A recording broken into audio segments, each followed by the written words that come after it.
Hey, what's up guys? Welcome to another video from this series, Python for Beginners. In this video we'll be talking about functions, what is functions and how to use them, and some particular notes that you need to have in consideration when defining the function. And let's go guys!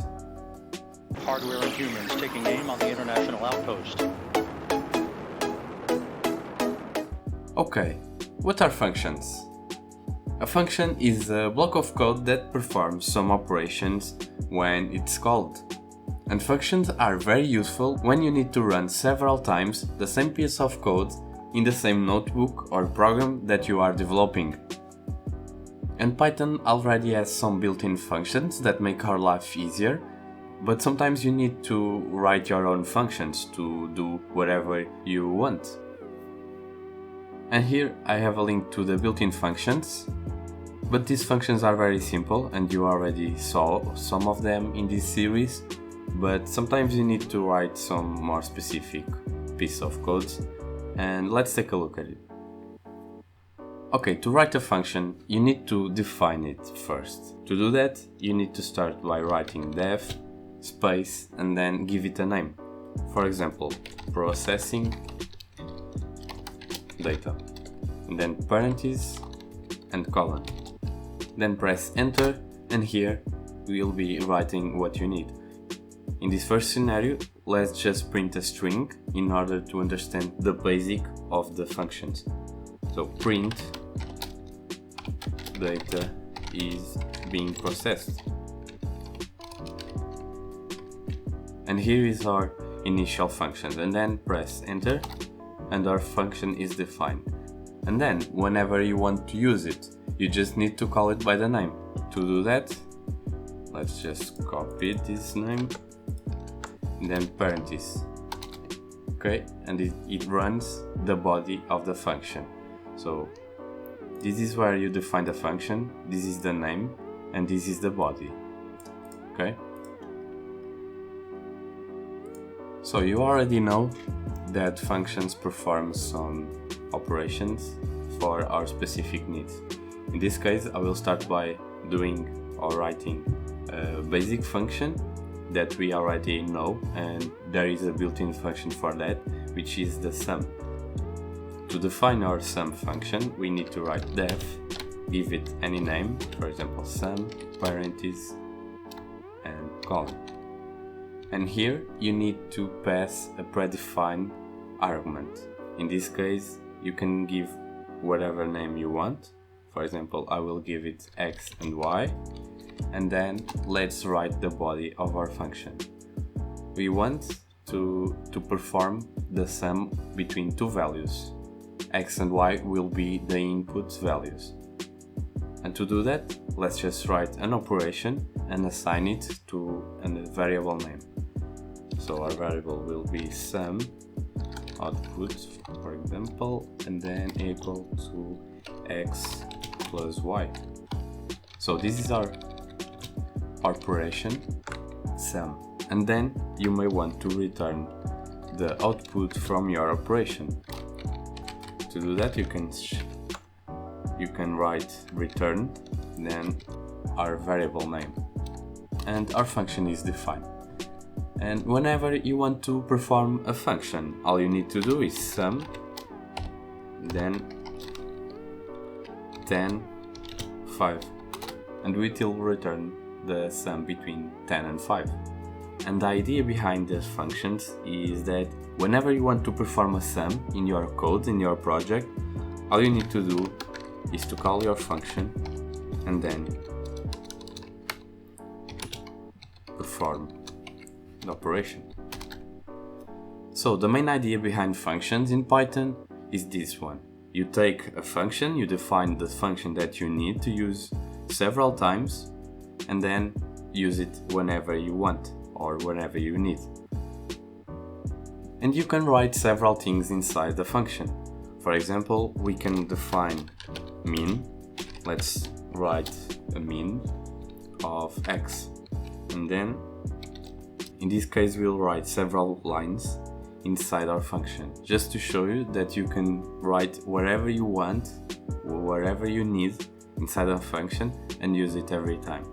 So for example, we might want to define a total starting at 0, and then for each y in x, our variable that we are passing, so we can pass a list here, and for each y in list, let's say total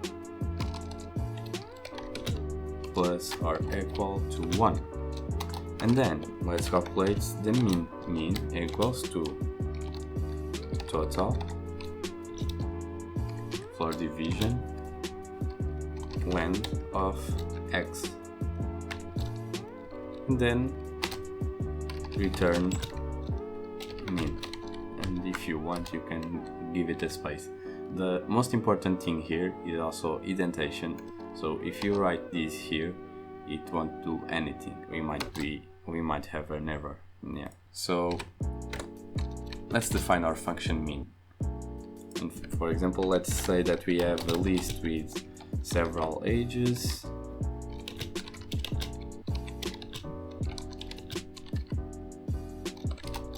And then we can calculate the mean of our ages.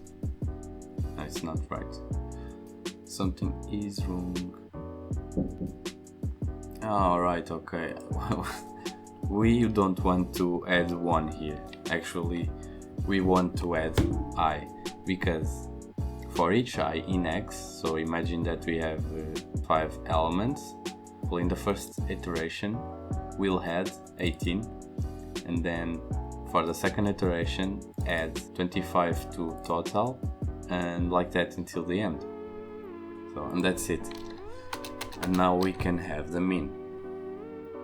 And basically that's how we define functions and use it wherever we want. Now one important thing that you need to know is the global scope versus local scope. And what this is, let me show you in a second.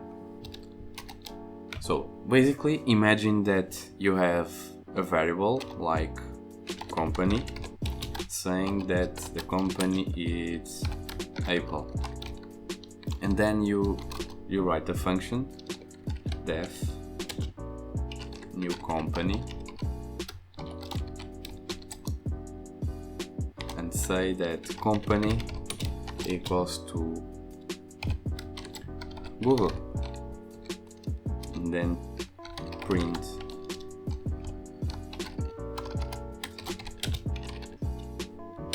the new company is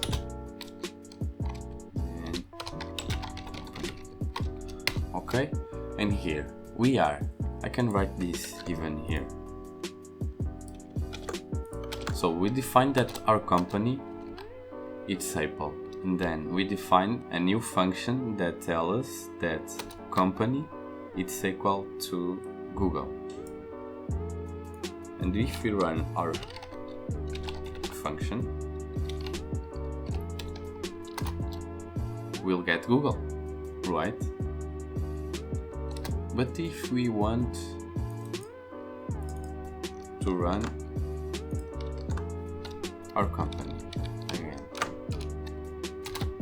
in this case we get Apple. Whoa, how is this possible? So we are defining here that we want Google as a new company, but as we can see, company remains the Apple. And this is when we need to be aware of global scope versus local scope. This company or this variable is in the global scope of the document or the file, while this variable company is inside the local scope of our function. And that's why we have two companies. Basically here we are calling the company that is in our global scope, and that's why you don't get Google. But there is a way to call or to change the name of a variable inside inside a function that changes also the global scope of the variable. And to do that, we can write again our function. I will copy this one. And to do that, we just need to write global. As you see, this word global is recognized by the Python. And when we do this,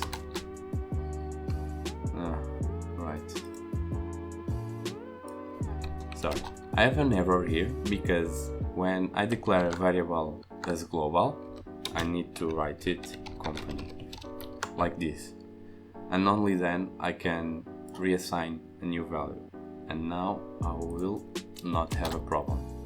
And now, if I run our function, new company, okay, as previously, we have our print command inside the function being executed, right? And what about our company variable or global variable? Let's see. And now we have Google. So this is useful for some cases when we want to use a function to change any variable or list or something inside the whole project or the whole document. And that is why you need to take this in consideration. Okay, now another important thing about functions.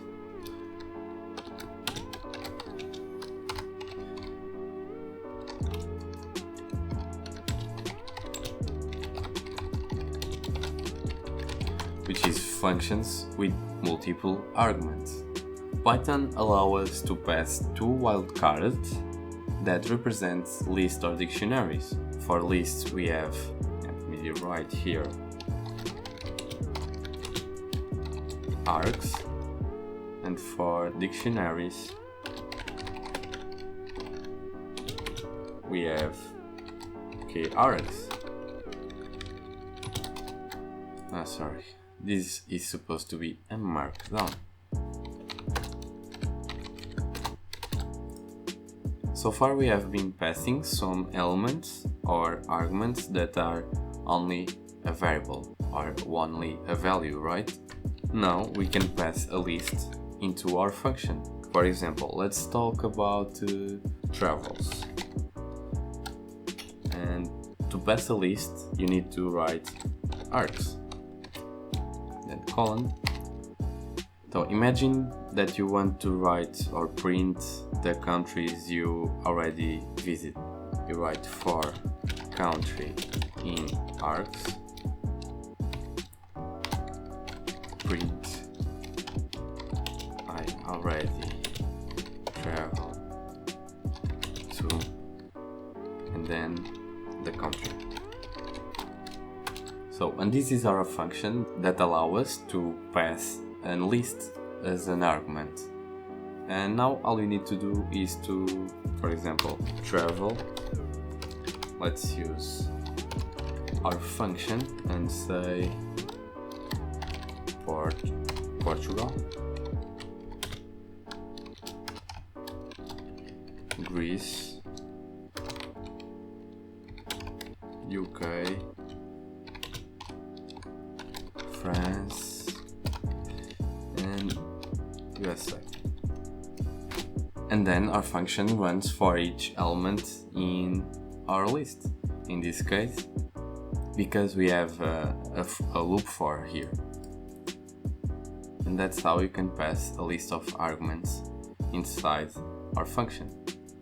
Let's take a look to an example where we pass a dictionary as input. For example, imagine that you have a dictionary that says when we want to travel, a country and the month that you would like to travel to that country. So let's write when to travel, give it a name, and then pass a key args to our function. And yes, here, let me change this. It is 2. We need to pass 2. Okay?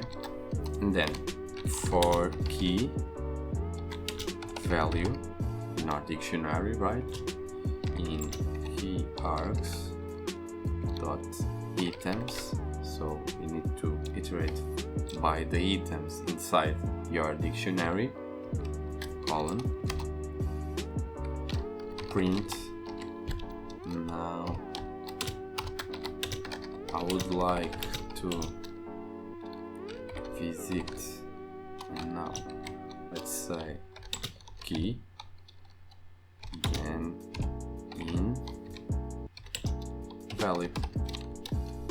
So this is our function, and this is our function to use in a dictionary. Now all you need to do is when to travel, and then you write a dictionary with several items inside. For example, Portugal in, it's not right, Portugal in July, then India in May, and let's say Brazil in February. Okay, an error. Name where to travel is not defined. Of course it's not defined because it's missing an N. And here is our function to run our dictionary of words. In this case I use words, but if you are trying to code at the same time you are watching this, try some different things such as values or a mix of both. If you saw our last video about import Python models, I write a function there. At the time I didn't mention or I didn't explain how it works, but I wanted to give you a look at what we are doing in this video. So, and to do that, let me copy here. So we write a program that it would calculate the year when you would have 100 years. And as you can see, we write our function, define it and give it a name, and then write the name, variable, age, year and result, where here in the name we used an input, as also here we use a model from datetime, and then here we did a calculation, and finally we printed the outcome. As you see, there are a lot of things you may want to use this, because it is very simple and then it is very useful to use it a lot of times. One very useful tip that I have to you is that when you are writing several times the same piece of code to get the same results for different contexts, stop and try to think how can you write a function with that code. Because basically we can do this and run it, right?